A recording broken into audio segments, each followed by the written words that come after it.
My naam is Ilse Klink en ek speel Diona in Stroomop.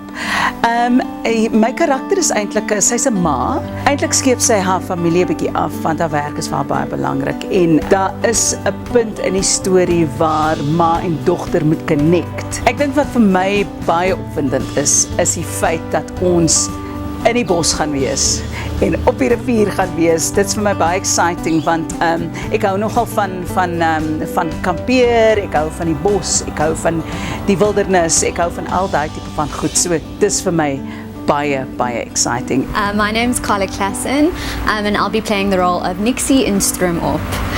Nixie is a 21-year-old, just studied in London and has somehow come home and has not explained a reason for leaving her studies overseas. She's a little bit of a rebel, very close to her dad, has a few issues with her mom.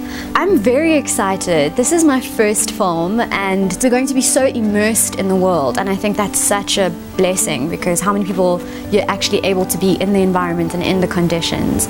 Hallo, ek is Chanel de Jager en ek speel Adrie in die opkomende baie exciting avontuurfilm Stroomop. En Adrie is 'n mamma van 3 monstertjies. Sy het hulle baie lief, maar sy voel sy verdrink so bietjie.